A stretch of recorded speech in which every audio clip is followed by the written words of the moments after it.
Hi, my name is Mike Pappas, and you're listening to the Tomorrow with Rovio podcast.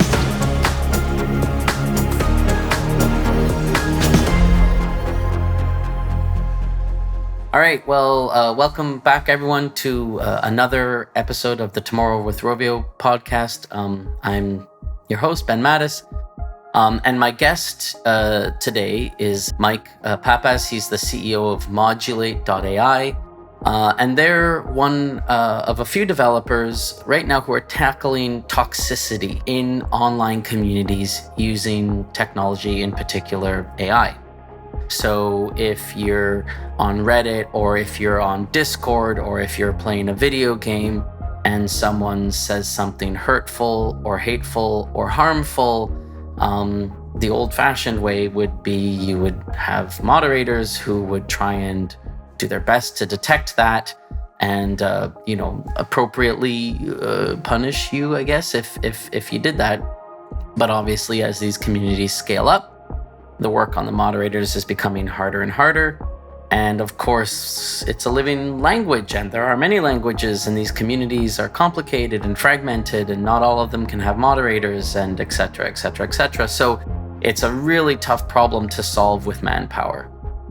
When we bring AI into it, there's some really interesting ways that humans and AI can kind of work in concert in order to discourage bad behavior, maybe even encourage good behavior, and hopefully help create just more robust, enjoyable, inclusive online communities, regardless of your interests, whether it's video games or, talking about Pokemon cards.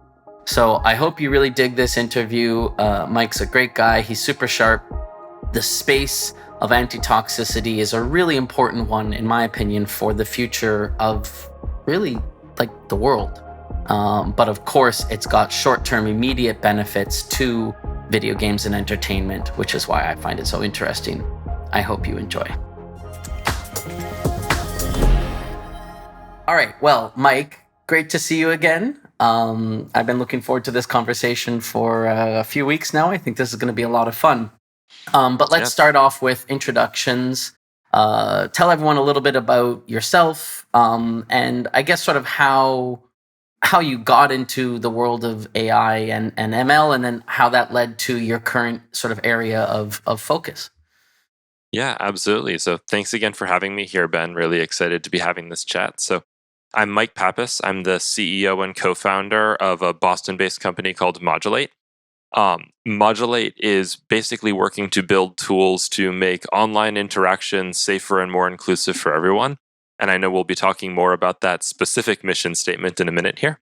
But we kind of trace our roots back to my undergraduate years, which is when I met my co-founder, Carter.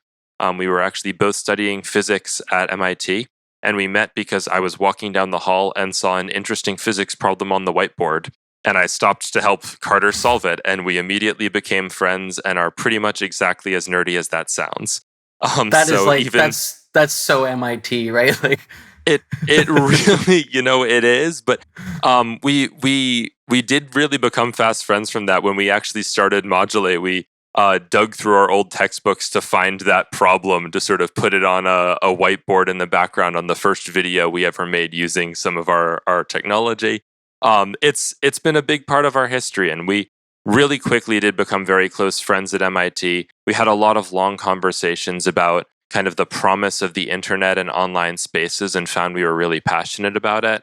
And so by the time that we were graduating from MIT, we had already basically said, we really think that we could build a company successfully together. We really want to work together.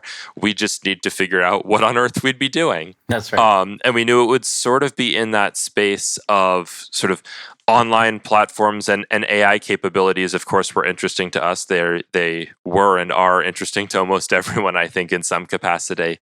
And where we first sort of got into Modulate, starts talking from a technical perspective, but really briefly, Carter worked at NASA's Jet Propulsion Lab as a machine learning scientist, and he was working on machine vision problems, actually building technology that would fly on spacecraft. And in a small way, I think he had the opportunity to contribute to some of the technology on the rover that recently landed on Mars a few weeks ago, which was very exciting for us.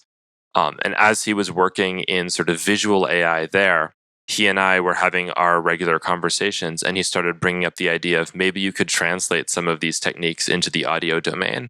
And so that really was the foundation of Modulate for us, just purely this technical question of, could we be doing some interesting new work here that other people haven't yet, where we could actually be making a difference and creating a new kind of social interaction. And so that was a couple of years of research. I like to say we did that research. Mostly it was Carter with me cheering him on. And, I think Carter actually submitted the first line of code for the work that would become Modulate Christmas Day of December 2015. Okay. So really was a couple years of research from there until sort of 2018 that we started to actually find that our technology was working really reliably. And at that point, we left our jobs to really devote full time to Modulate and really started spending a year going out and talking to all kinds of different industries to understand how best should we bring this technology to the world to have sort of the most positive impact. There's a lot more to tell in that story, but starts to get into some of the specifics of what we're building that I know you want to kind of dive into one by one. We'll dive Ben. into those. I'm happy to stay at the sort of high level as we open, but I mean, it's funny. Well, so you talk a lot about online platforms and how you guys were passionate about that. I wonder, like, do you personally spend a lot of time online? Do you play a lot of games or hang out on a lot of forums? Because I guess what I'm wondering is, like, did either you or Carter have personal experiences online where you thought, man, I wish there was some technology to help solve this problem? Yeah, we definitely did, but I think from very different angles. So my parents, they've come around, I think, as we've all grown older. But growing up, they were pretty sort of wary of the dangers of video games. Sure. And so I was not generally permitted to go online and interact with strangers in any way. Video games were still a huge part of sort of my childhood growing up. It was a big part of how I built bonds with a lot of my friends. We would come over and we would set up Super Smash Bros. Or something like that and just sort of hang out for hours playing together. So it was still a big part of sort of my social bonds, but I didn't really have the opportunity to get connected with all of these other people. And it wasn't until I was sort of much older, high school and college, that I started to encounter other folks who had grown up in different contexts or who had learned kind of different lessons, where they started out in games, sort of getting to meet all of these different sorts of people. And that had, I think, sort of shaped their understanding of new forms of content like Reddit or Right. sort of other new platforms. And that had shaped their ability to engage with those things, where I think it actually took me a little bit longer to feel comfortable participating in some of these online spaces because I didn't have some of that initial experience. And of course, there's a trade-off there. I think my parents did a good job protecting me from risk, but also I was a little bit less exposed to that sort of new burgeoning space. And so became that much more excited when I discovered it. I think Carter kind of had the flip side experience where his parents were obviously still very protective of him, but he had a bit more of an opportunity with his brother. I know he's talked to me in the past about playing a few games that did allow him to sort of engage with other people online. His parents definitely drew the line at voice chat, though. And as he describes it, even if they didn't, he would have. Yes. Because the stories that he heard from his friends and from other people around him, there was never any chance that he, as a 8-year-old kid, could jump into a team shooter and be treated seriously by other people, or even be treated, nicely by other people. And so I think him kind of having that direct experience of, man, it would have been nice if I could have jumped into these things more. And me, having that same wish, but from a little bit of a different angle. I think that was a big part of our drive, where in college we came together and saw all of these new platforms that were growing, and said, wow, I think there's going to be so much new innovation coming from these spaces. And it's so important to, just get as many people into these spaces, because that's how we're all going to learn about it. And then B, equally importantly, make sure that it's not just a large number of people, but a sort of equal distribution of people, that the people who are learning about this and defining the future are actually representative of all these different demographics. And it's not only the kinds of people who can feel safe on these platforms, which is unfortunately a very narrow group in many of these circumstances. Yeah, and historically, what a lot of these platforms were born out of, right? I mean, there's a fair amount of channels on 4chan or Reddit or whatever that were probably founded by cis white males, are dominated by cis white males, and basically completely abhorrent to anyone who doesn't fit into those categories. And I agree that means it's really narrow, and it's going to kind of stay that way, and that's a huge problem. Absolutely. So I want to talk about online communities in a lot more detail and kind of wrap our heads around the state of online communities today. And then we'll get into Modulate and in particular kind of how it's trying to solve those problems, or various ways that it's trying to participate in solving those problems. So, but if we look at the state of online communities today, and it can be anything from, again, Reddit to Discord, Twitch streaming, YouTube comments. We could talk about, whatever message boards. We could, whatever definitions you want to use in terms of an online community is game. Mm-hmm. But why do you think it's so important to maintain these safe online communities? Like, other than a little bit annoying, right? Or perhaps a lot annoying.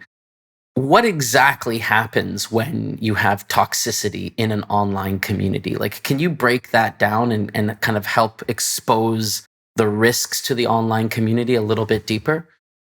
Yeah, I mean, there's different kinds of threats or sort of dangers incurred by not sort of managing your community in an effective way. The most severe are actual physical dangers that can be created by a mismanaged online community, and that can range from people deciding to swat someone and see if they're going to accidentally get shot or something like that. Through all kinds of different risks of stalking and harassment and different mistreatment in that way, up to potential sort of grooming of children or grooming of slightly older folks into terror cells or something like that. And what I think is particularly important to think about with respect to something like a grooming scenario is so many of these platforms rely on reporting mechanisms, and that works. Well, okay, not great, but it works okay for certain offenses like sexual harassment or hate speech, where the victim, at the very least, knows that that's what's happening to them. But in the case of a potential grooming scenario, whether again that's sort of grooming a child or grooming maybe a teenager or a young adult into sort of a more sort of radicalized community, the victim often doesn't actually realize what's happening, and they've often been placed into this warped scenario where the aggressor is actually shaping things to make it look like they're in fact their only friend. Right. And so you're not going to get that victim reporting on their own, hey, this is happening. So if we want to minimize the amount of actual danger that these people are in, and I think there are very few people in the world who would disagree with the claim that we want to protect children from sexual predators. Right. But if we want to do that, we need something that goes beyond simply saying people can complain if something bad is happening to them. We need to actually be able to set firm standards and hold our communities to it. There's other kinds of sort of, maybe in some sense, less potent dangers than these kinds of physical ones, but I think still nonetheless very real.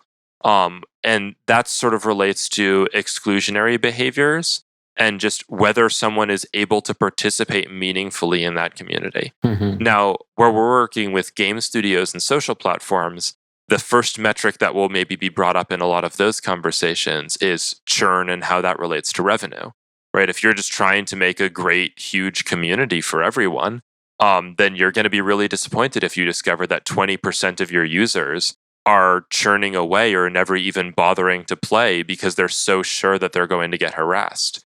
But taking a little bit more of kind of a far field and industry sort of wide view, it's not just about the individual platforms. It's, again, as I sort of alluded to before, I think the internet is where we're defining a lot of the future. And a lot of these online platforms, I mean, you look at Roblox, right? Just IPO'd to great success. They have all of these tools that allow younger kids to actually get really deeply involved with thinking about software engineering, game design, build communities, and some of their top developers are earning millions of dollars. That's an enormous opportunity for individual growth as well as for sort of equality across a lot of these demographics and just for setting the stage for all kinds of new types of social interactions.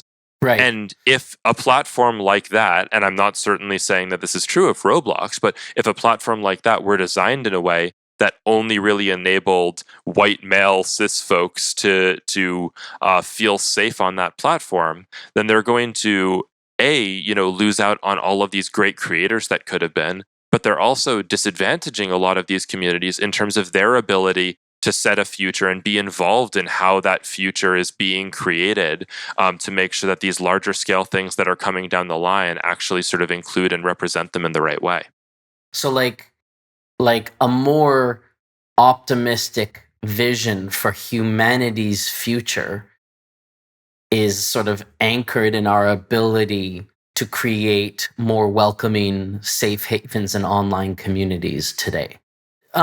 I want to talk about like what creates toxicity, and I recognize that. I mean, this is, it obviously it's not a formula, right? It's not just like if you do this, then you're going to have toxicity. But when I look at a community, there's a few variables that probably jump out, like number of members might be a contributing factor. Maybe how long the community has been active might be a factor.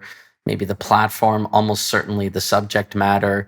Do you have any personal thoughts about sort of what variables are more likely to contribute to toxicity and what variables maybe are less impactful into the kind of guarantee or likelihood of toxic behavior arriving? I mean, it's a very difficult question, and one that, frankly, Modulate is trying to learn a lot more about that using some of our technology to analyze these spaces. I know there's others that are doing similar research.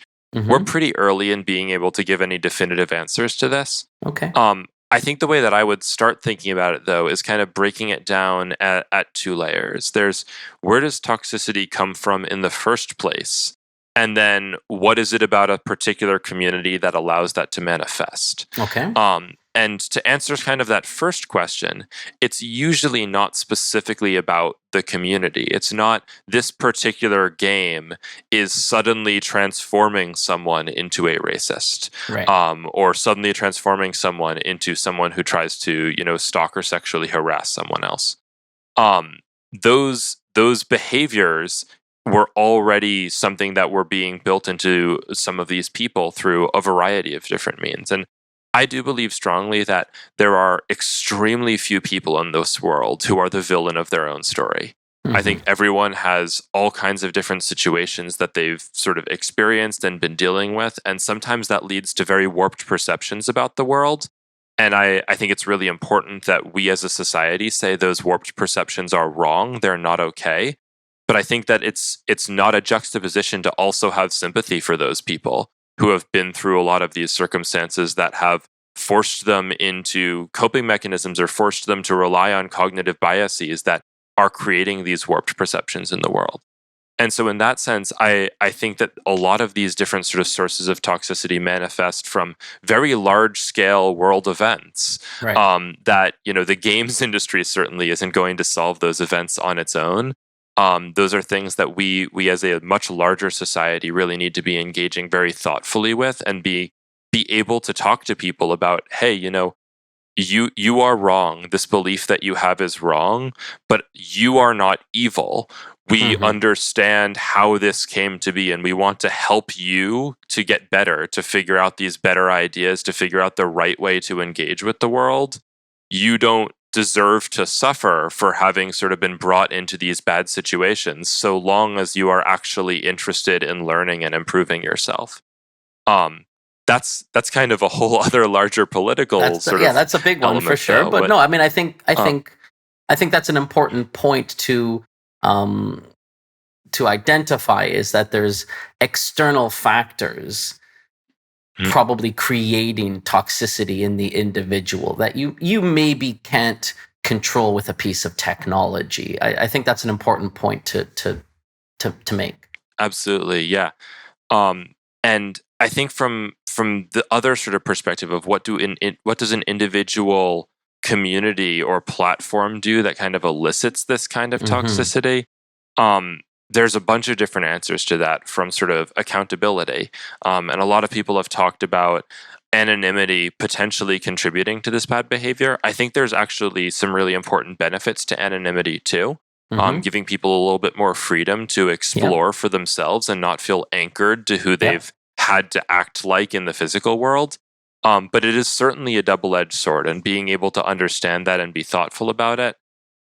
There's other things about just who do you put into certain communities together? And the reality is, if we expect that not everyone is perfectly sort of calculating and rational, if we accept that certain people can be set off by different kinds of triggers into different kinds of bad behaviors, then the implication of that is, by being very thoughtful about how we do things like matchmaking, by being very thoughtful about how we prime people, how sort of proactively we're reinforcing that culture code, how proactively we're reinforcing that we are actually expecting people to behave well. If we do all those things right, the same person behaves in a very sort of genuine and equitable way.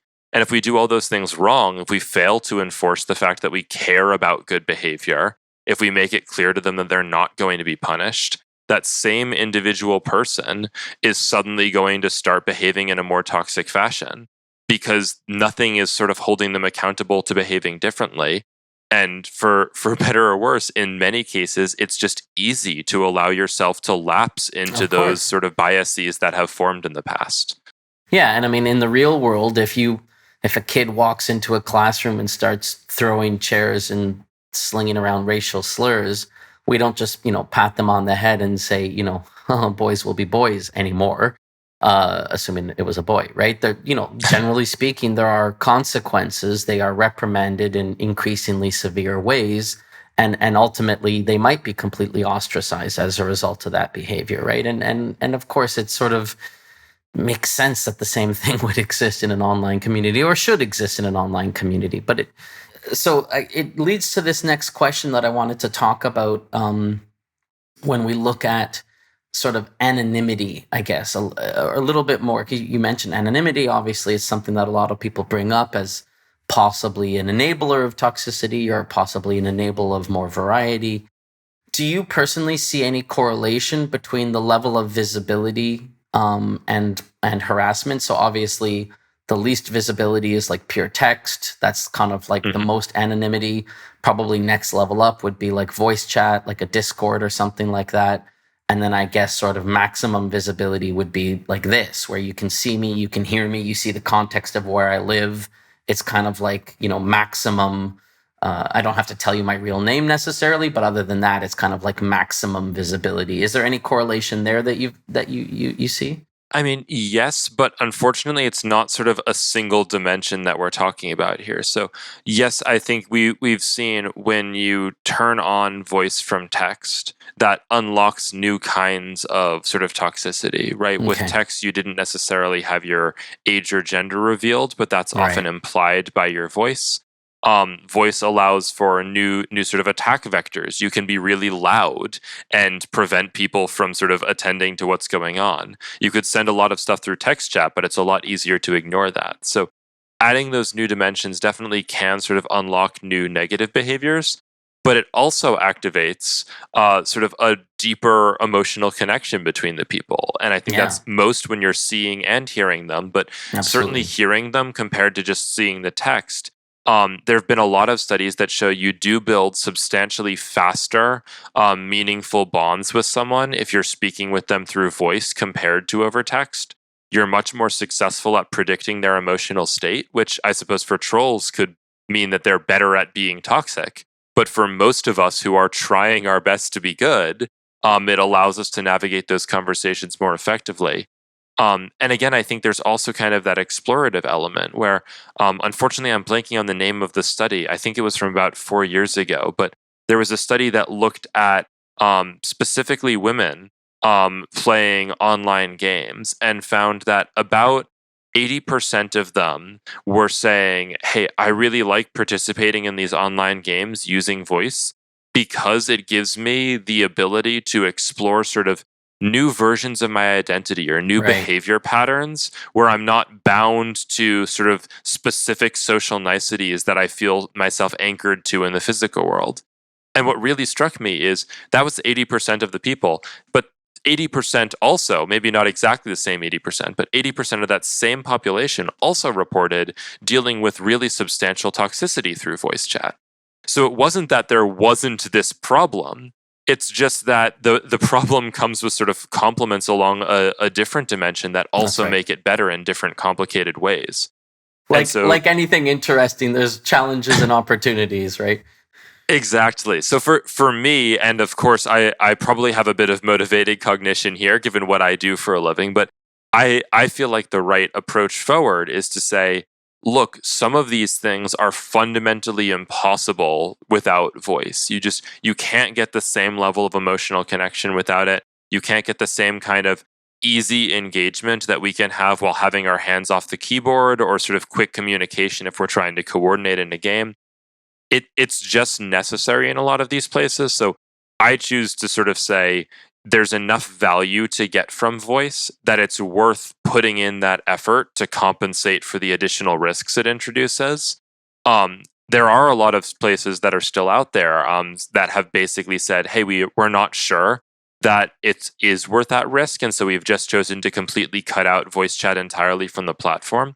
But I think there's two reasons that most companies are moving away from that position. One is just that there's more and more research coming out showing the importance of voice, not just for having a good time individually, but for building kind of a sticky bond and making the players want to come back. Yeah, and the other is the simple reality that people are going to use voice chat anyway. So if the option is they do it on your platform where you can at least manage the experience, you can make sure that if something bad happens, you know about it and have the chance to intervene. Or if the only alternative is knowing that they're going to fall back to some third-party app where you have no insight, you can't protect anyone from some of the worst behaviors, then you suddenly realize that really the only good option is to take ownership over that. So, I mean, let's take it for granted that voice is good. Let's take it for granted that AI has a role to help make voice a safe protocol for communication and community building in online gamings and online platforms. Can you give a little bit of an overview at a high level of kind of how maybe today the stack kind of works? Like if I say like, yes, AI this, make AI make voice gooder, kind of like how does that work? Because there's me and the microphone and then my computer and then the internet and then servers and then somewhere there's your computer and then your headphone, and kind of where does AI sit on that in order to make sure that if I say bad things, you don't hear it, or if I say bad things, I get in trouble and I'm held accountable for it? Yeah, like kind of where does it sit on that? Yeah, absolutely. So this is still kind of a burgeoning space, and I'm pleased to be able to say I think Modulate is very much on the forefront here with one of our products, ToxMod, that is specifically sort of designed to do this voice native AI moderation. And the way that we've thought about developing ToxMod, and I promise this gets into your specific question, Ben, No, totally. is really breaking down between these two ideas of AI reporting and AI moderation. And the difference here is AI reporting is about, can we help the actual human moderation team for each of these platforms figure out what they need to pay attention to in the first place?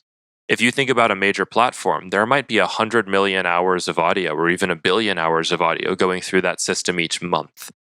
And you cannot multi-thread listening to audio. You can't speed it up very much. You would need tens of thousands or hundreds of thousands of moderators working nonstop to sift through all of that audio even a single time. And so that's obviously intractable. The next place people go is, well, maybe I can transcribe that audio. But if you look at commodity transcription tools out there, most of them are charging you over $1 per hour of audio. So now you're talking about paying $100 million per month to transcribe all that audio, and you haven't even started to analyze the text yet. That's not going to be tractable either. So what we first sort of started out with is, how can we just figure out what the small percentage of conversations are that actually do really warrant that closer look?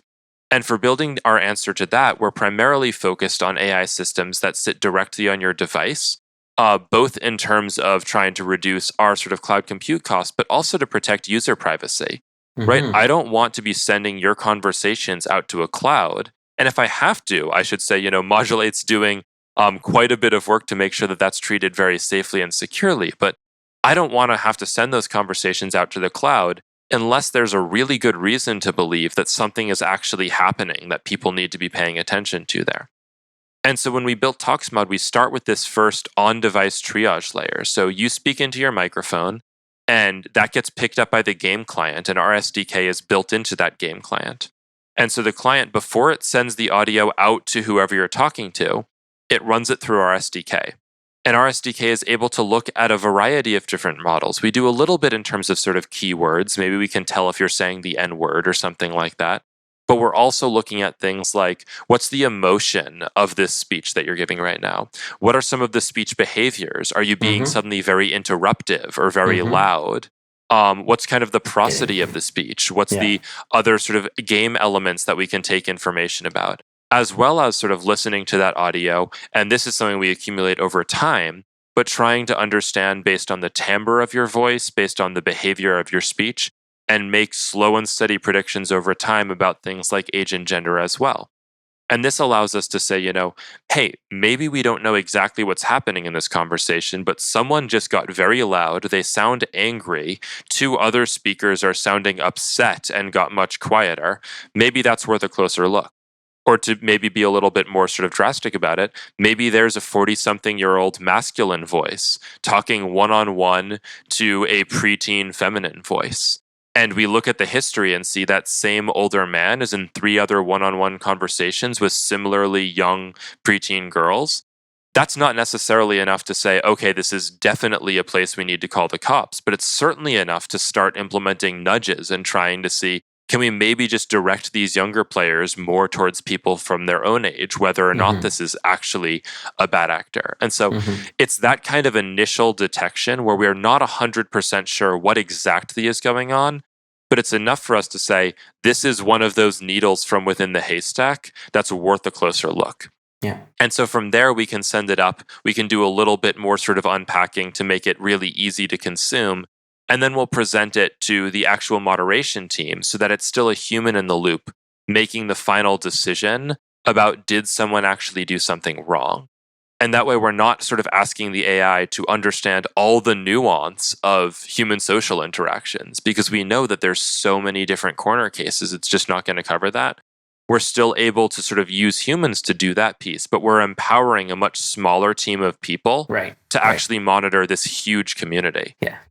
And I mean, like, we could literally talk for an entire podcast episode and then some just about privacy. So cognizant of the fact that we still have like 10 meaty questions to get into, can you, executive summary, can you TLDR why my mom or my dad or whoever, someone who's like maybe a little bit kind of techno wary should not be scared of AI listening to their voice, right? Why is that okay that suddenly everything I say in this online game is being listened to? And why is that not going to lead to someone stealing my identity or whatever they imagine bad thing is going to happen by their privacy being, whatever, intruded upon?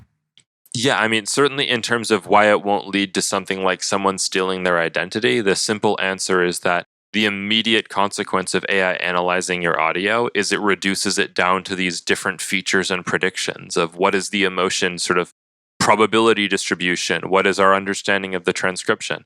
We're not, however, sort of saying, hey, let's just keep looking at this whole sort of audio sample and using it to train arbitrary new models.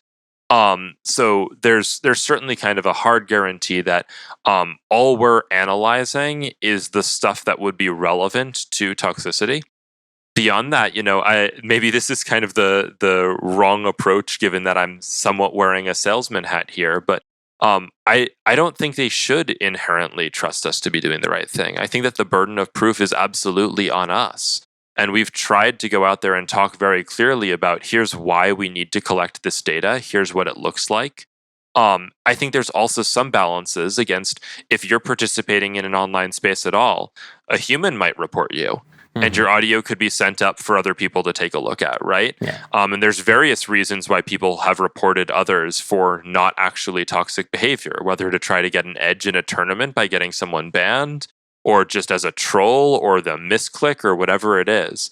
So there's always a little bit of a risk whenever you participate in these situations or on these sort of online platforms that your audio, for some reason, is going to get sent up to these platforms. Yeah. And so people, when you think about it, we already have some baseline level of trust Yeah. where we're saying if there's this low of a risk that it gets sent up to, the Xbox cloud, the PlayStation cloud, the Epic cloud, whatever it is, if there's that low of a risk, we're willing to accept that, then that's a much more tractable conversation for us to have, because we're never going to be able to tell you there's no possible way the AI could misunderstand what you're saying. Of course. There will always be a little bit of a risk there. But I think what we can absolutely say is there's no more reason to worry about this than any other human reporting you. And in fact, as we get better and better at refining these techniques, it becomes easier for us to actually explain very coherently, here's exactly why your audio got picked up in a way that actual people could only dream of. Yeah, We're exactly. not ourselves nearly as good at explaining our decision-making processes, right? So if you can, okay, so we've talked about moderation, we've talked about maybe even eventual, some sort of evolving redaction kind of, potential. And at the core of all of that, you've talked about effectively sentiment analysis, which is, definitely something that AI and voice has been looking at for some years now. And so what does the industry think about when it comes to sentiment analysis for gameplay purposes, right? Like if I'm playing an online game or I'm playing against an NPC and I'm starting to get, really pissed at this boss battle that I've, died on kind of 15 times, and I'm in a raid and I'm yelling at my friends, God darn it, this Ratzimer, rah, rah, rah, I mean, clearly I'm getting pissed. Are the games going to start rubber banding me dynamic difficulty, kind of modifying the game engine or the, whatever reward level or that kind of thing as a retention mechanic based off of my emotions? Are there conversations like that are happening? I have seen some other startups that are working on technology kind of in that vein. I think as far as kind of the immediate moderation side, though, we actually have a really important advantage in a sort of gaming context like this, which is that you're chatting with a group. And so we're not just looking at your reactions, we're looking at the reactions of those around you. And what we're trying to understand is, are you doing something that is causing pain or disruption or toxicity towards those other people that are part of this current session? Mm-hmm. And so if you're in a chat room with a bunch of your friends and you're playing through maybe a one-player game and chatting with them, and you run across a difficult moment where you start sort of swearing vehemently because, oh man, I died again, and your friends are all laughing hysterically and clearly Right. having a good time, Yeah. then it's very easy for us to say, okay, this is in some sense sort of not actually you subjecting anyone else to toxicity. And there's a few corner cases that are still extremely important here, like self-harm, right? Mm-hmm. Self-harm, you might actually yourself be both the speaker and the one you are sort of perpetrating toxicity onto. Mm-hmm. And so there are some cases where we do need to look at that in a narrower context.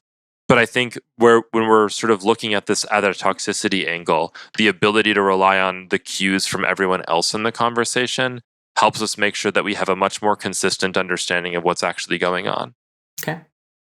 Cool. So we've talked a lot about anti-toxicity, talked a little bit about kind of how voice and sentiment and that kind of thing could maybe even be used like to kind of help modify single player games and that kind of thing. Although obviously your interest is really much more on the online and the communal side of things. But you also have this other product, which is really kind of neat, this voice skins. And even before I met you, I heard people talking about voice skins and asking about it and like, is it possible? And how would that work? And when is this going to happen? And then I discovered you guys and you did your thing. And I was like, that's pretty cool. So I was wondering if you could can you share with people kind of what voice skins is and how it works? Yeah, absolutely. So voice skins, which we sort of offer under this product header, VoiceWare, the idea of voice skins are to go beyond sort of classical voice filters and actually allow you to not just transform your voice, but to sound authentically like a different person. So when you try on voice skins, you're effectively swapping out your vocal cords so that you're still able to sort of speak emotively and with the same nuance that you were using before, but you're able to do it in a totally different voice. So I see you clapping, Ben, and I'm glad this is coming through. This is me using one of our simple sort of female voice skins, which what I think is really cool about this technology is when I'll use this to, jump into a game or pick up a phone call, people don't hear it and say, oh, what is this weird technology you're using? People hear it and assume this is my voice until I tell them otherwise. And just to give a little bit more of kind of a quick demo here, I can swap to sound, like a different man compared to my ordinary voice, or maybe do something a little bit more exotic and add sort of a dark and sinister growl, like something out of Batman from the Dark Knight or something like that. Exactly. So yeah, that's kind of a quick medley of the technology, but lots of really cool applications here. Yeah, but Ben, I'll give you a chance to kind of chime in after kind of running through that. I mean, my mind is exploding. Next week, I'm interviewing Ted Price. He's the CEO of Insomniac. He does a fantastic podcast called The Game Maker's Notebook. He interviewed a few months ago an old friend of mine, Clint Hawking, who's the creative director on the most recent Watch Dogs. And in Watch Dogs, it's big open world, millions of it, thousands of NPCs, and you want it to feel alive and rich and, yada, yada, yada. And they were talking very explicitly about this challenge of like, well, that's a lot of dialogue to write and record across a lot of different voice actors, a lot of duplication. So they were talking about kind of exactly this idea and get where they got into. And they were kind of talking about the uncanny valley and how, we've got some work still to do to get there. But they really got into this idea of sentiment. And you just played with that. And I thought that was really interesting. But like, how do we go from young man? I mean, what are some of the technical challenges to going from young man to angry young man, right? So that you say, whatever you just said, like, hi, this is, my name is Mike and this is my voice. And it's not just the young woman equivalent of that, but it somehow has almost a different, sentiment to it. And that we're then allowing writers to basically record once and use 1,000 different ways by playing with emotional and gender and various other sliders. Like, is that 5 years away? Is that 10 years away? Like, how hard is that? Yeah, I mean, the key sort of way to think about this problem is it all comes down to what is your input that you're able to condition off of.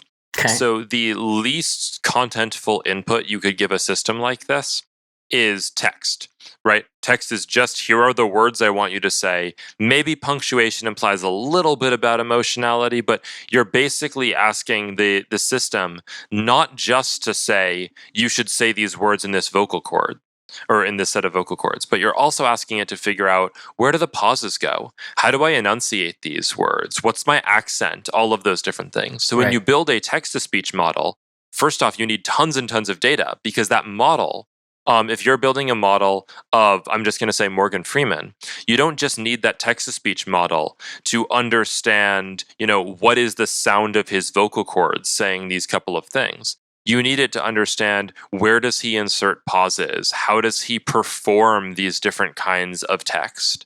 And it needs to basically make a prediction from the model level. But the flip side is once you've made that prediction by training that big model, you have no flexibility. You just have your model and you're kind of beholden to whatever your model thinks is the right way to read that text. Okay. And there's some simple things that you can do there. You can add a little bit of randomness, run it a few times, and pick the one that sounds best. But you're not really able to tell it, hey, please read this phrase that would normally sound angry, but read it in a sort of silly voice or something like that. You have no ability to communicate with the model that that's what you're looking for. And like, you know, there's all sorts of talk these days about deep fakes, right? And there was that great Tom Cruise one a couple of weeks ago. You know, that was a performer who had a lot of Tom Cruise chops already, so it wasn't such a far leap. But you know, if I gave you permission, and obviously permissibility is like a whole kettle of fish, but let's just say I give you permission to record my voice. How much data and how much time would you need to make a voice skin of me, say today? And, you know, and like in 5 years, like, is it going to go in 5 years? Are we going to have a phone call, and on that phone call, you've recorded my voice and you click a button, and then an hour later you're, you know, whatever, you've got my voice skin. Like, are we ever going to get to that kind of immediacy? Yeah. So I mean, first off, from the Modulate specific level, there's a lot of stuff that we do to make sure that people can't use it for that kind of impersonation or fraud. We're controlling which specific voices are made. As you say, we require consent. We're adding sort of inaudible watermarks to all of the audio we generate so that we can detect it after the fact and prove that it's not necessarily the original speaker. So we do have a lot of those protections in place. But to get to kind of the technical heart of the question that you're asking, these things can absolutely go down. So today we require about an hour of audio from you in order to create a voice skin. We want that to be, you know, high quality studio recordings, emotive content, all of that. But it doesn't have to be a specific script. Now, the reason that we need that hour is that we need to help our system basically target, the sort of technical phrase might be, target your voice in the voice vector space. Right. It needs to figure out what you sound like compared to all the other possible ways one could sound. Now, as we add more and more voices to our data set, though, we get more and more precision from those existing voices, where we can actually say, maybe we never had Ben's voice in our data set before, but maybe we have this fellow by the name of Mark who sounds pretty close to Ben. Right. And so if we start with 90% Mark, add 5% Barack Obama, add 5% these other people, then eventually we actually construct something that's almost identical to your original voice. I like the fact that there's a little Barack Obama in my voice pattern. That's basically what you're saying, right? Yeah, I like that. That's good. Threw that in for you. Yeah, I'll take that one. That's good. Thanks. Absolutely. Yeah. But so, you know, as you mix those things together, you're able to get arbitrarily close to your actual voice. And for that part of the process, we would need only enough of your audio to check the end result. So that might be as little as sort of 10 seconds of audio to confirm, yeah, did we actually match it?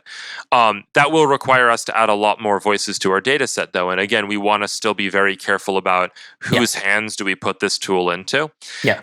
The other piece is that doing this in real time requires a lot of very concerted and specialized training of these machine learning models.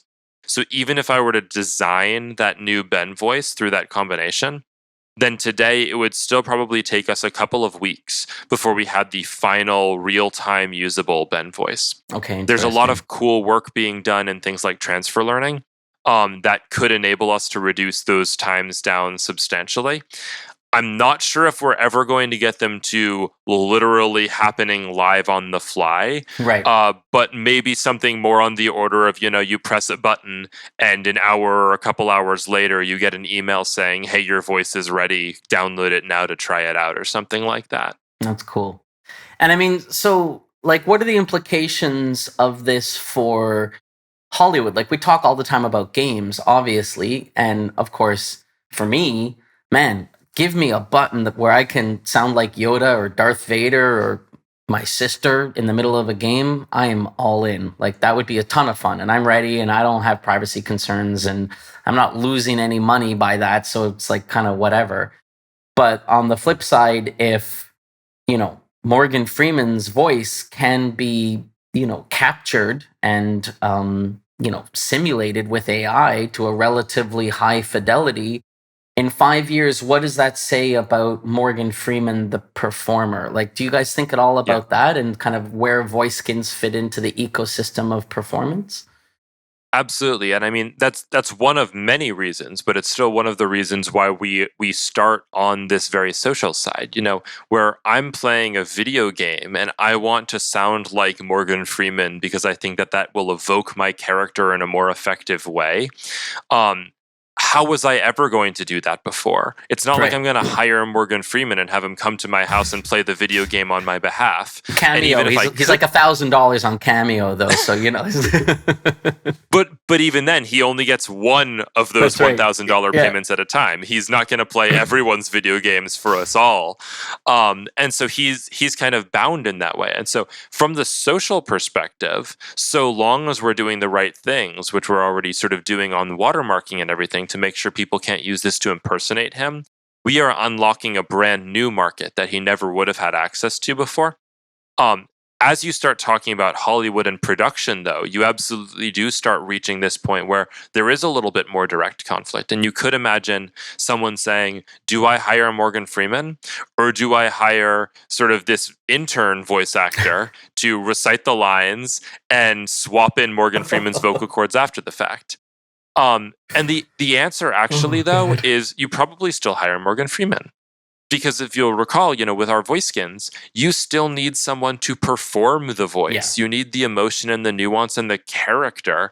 And top-tier voice actors are extraordinarily good at that kind of performance. And so from my perspective, I see this kind of more as democratization, where Morgan Freeman makes money for two reasons. One is the inordinate amount of skill that he puts into each of his performances. The other is that he happens to be born with a desirable set of vocal cords. I see this as kind of democratization where now anyone can have access to that same set of vocal cords. Anyone can have the opportunity to become that same caliber of voice actor. But the skill is also still a relevant component. Mm-hmm. And it's in fact a required component. If I just gave, no offense, Ben, but if I just gave you or me Morgan Freeman's vocal cords, we're not going to sound that good. We just don't have this sort of talent and the training to perform something in that same way. And so I do think... Give me a chance. Hit the button. Where's the button where I can sound like Morgan Freeman? Let me try. Give me a chance. I hope to get that test set up in the near future with you, Ben. As soon as you do, let me know. I want to see what do I sound like if I'm sounding like Morgan Freeman. That would be a dream. I think it's most people's dreams, right? Is they want to sound like Morgan Freeman. So I will tell you, Morgan Freeman is definitely probably I think it's the number one voice that we've been asked for. There's a few others that come up fairly often. James Earl Jones, Morgan Freeman. Yep. Also Kermit. Of course. Don't ask me why, but Kermit comes up very frequently in those conversations he's got as a great well. One. Yep. So that's awesome. Yeah, no. Anyways, go ahead, Ben. I would be fascinated to hear from people listening to this what some of their questions are, and they can either send them to me, they can send them to you, Mike. I'd love to hear what people think when they hear this tech and they see this tech and their minds explode and then they go, oh, wait a second, that's a game changer. But we can't talk forever, so we've got to wrap up. And I just want to close with sort of a question, an open-ended question handing over to you, right? You guys have been doing this for 5 years, or 4 years, or however long you've been doing it, 2015, 6 years. And hopefully you're doing it for many years to come. And so you probably have a pretty good sense of what Modulate, but also other players in this space. I just talked very recently with Kim Pallister from Intel, and they have this really cool thing in collaboration with Spirit called Bleep. So there are multiple people in this space now, and you guys have all overcome a bunch of challenges and today to get the tech where it is, and that's great. And you probably have some sense of what the next 5 years are going to present as well, and the kind of major challenges and the major hills you're trying to climb. And I just thought it would be a wonderful way to close it up, for you to share a little bit about kind of what are the major technical hurdles that you think the industry is chomping at the bit to tackle over the next 5 years. Yeah, I might cheat just a little bit and not go fully technical here. Sure. Yeah. But No. I think, uh, when we're coming and talking to these sort of different studios and platforms, we are bringing in these unique new tools between ToxMod and VoiceWare and some of the other technology that we've developed. But none of these things is the answer. There's Right. no such thing as the answer to toxicity. It's about designing a community to actually reflect the values that you want it to reflect and building an ecosystem where people are going to have that reinforced, people are going to understand what's expected of them, and they're going to be able to sort of coexist in a good way. And I think the huge open question for the industry is we're starting to figure out, there have been some good tools for text for a while. We're now starting to build some of these similar tools for voice. We're starting to do a little bit more research into where toxicity comes from, though there's still so much more to explore there. Right. But what we now have to do is we have to figure out, how do these things work together? Okay. It can't just be you do text filters and then you also do voice moderation and then also sometimes you get player reports. There has to be a very cohesive way that this all sort of feeds into the same fundamental understanding of what actually does good look like in this ecosystem. And I think beyond even just sort of setting that single standard, the really important question is, how do we create flexibility in that within an individual platform? So if you and I, Ben, get together a bunch of our friends and we have a particular way that we want to sort of interact with each other and a particular vocabulary that we want to be able to use, and we're doing it within our own individual server of the game, then who really cares as long as we and our friends are all having a good time? And so being able to find a balance about allowing those things, for the most part, allowing players enough flexibility, but also being able to draw clear lines about the sort of thing that's absolutely not okay. Right. I don't care if it's in a private server, you're still not allowed to, try to groom children. That's just right. not ever okay. In fact, it's in some sense worse if it's in a private server, right? So there definitely have to be a way to express, what are the absolute not okay rules? What are the ways to sort of build flexibility? And then the third and final part is, how do you put those all together into this sort of burgeoning metaverse space? Right. Okay. When you have tens of thousands of people in the same server experiencing the same concert or something like that, how do you allow those people to interface? You can't just turn on spatial audio. There's 10,000 people around you. You can't hear them all. How do you decide who to hear? Can you prioritize that based on the sorts of people who behave in ways that you tend to enjoy engaging with? Or is that just going to exacerbate our bubbles or our biases? How do we prioritize sort of guiding people to find new communities in these online spaces where discovery becomes a physical geographic thing where we have to literally walk to that new area? That's cool. There's so many questions about designing those communities. So that's the space that I'm excited about. Culturally and behaviorally sensitive positional audio. Exactly. Or I mean, like, there's simple versions of that, right? Like, maybe you just say, if you're under the age of 16, 15, whatever you want to call it, maybe you're only able to hear people who are similarly under that age for a period of time, unless you get express parental permission or something like that. Yeah. That could be a simple sort of blunt force way of doing something like that. But yeah, I mean, if there's 10,000 people in a community, I don't necessarily want to not be able to engage with any of those people. But the reality is, some of them I'm going to have a better experience playing together with than others. We're all just going to have our own special preferences. And if there's a way for the game to provide me as an individual tools that I can choose to employ to do that, I think that can be really powerful. But if the game starts to try to make those decisions on my behalf, that immediately becomes very restrictive. And so finding that middle ground, I think, is going to be a really careful balance we're going to have to strike. Yeah, I think that's a great point. Well, I want to live in that future. I'm ready. Just do it now. I'm excited too. I'm ready. Let's go. Let's make it happen. Mike, this was awesome. We touched everything I wanted to touch upon. Anything you thought we were going to cover or explore that we didn't get a chance to go over? I think we hit a lot of great topics. I think maybe the only sort of piece that I would call out is you mentioned sort of these open questions, especially around sort of deep fakes and what we in the industry call synthetic media, maybe a slightly more neutral term for that underlying technology. One thing that Modulate's done is we've worked with a few other companies, including a text-to-speech company called Vocal ID, to create a coalition in the industry of tech developers building synthetic media tools. Okay. This coalition we call Ithos, AITHOS. And right now, it's still sort of a burgeoning community, but we're hoping to use this as a good sort of nexus for having these conversations, Right. where we feel like there's genuine value we can bring in as the sort of experts around the technology about what fears make sense, what are the capabilities of this technology people might not be aware of, what are the ways that you can and can't sort of limit the capabilities of this in an actually effective way.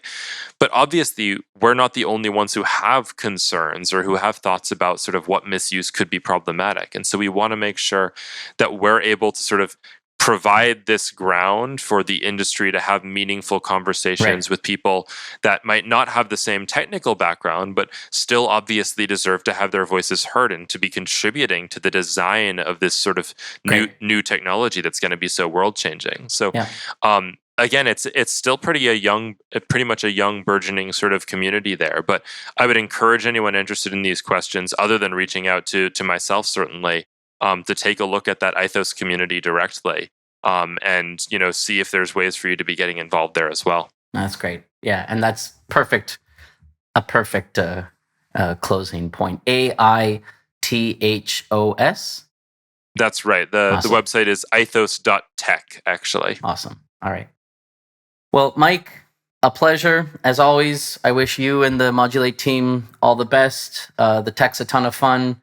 The space is incredibly important. It's important work. You and Spirit and Bleep and all the others in this space. It's really important work you guys are doing. So keep it up. There's a lot of developers out there that I know that you're already talking to. A lot more, I'm sure you're going to be talking to. But I think this is a great example of a place where AI really is huge potential to kind of make the world a better place in the short term. So kudos to you and your team for that.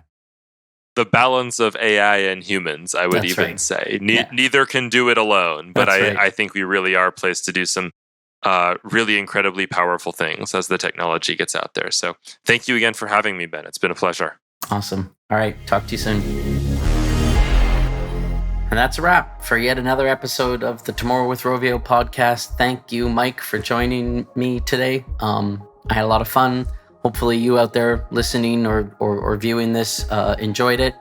If you have any thoughts at all about toxicity, about the use of AI, the privacy concerns, the ethical concerns, I'd love to hear from you. I'd love to hear your thoughts on where you think the opportunities are, but also sort of where you think the pitfalls are and the kinds of places we need to be careful.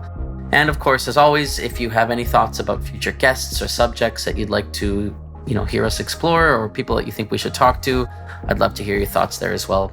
Just reach out, ben.mattis@rovio.com. Not hard to find, not hard to get in touch with.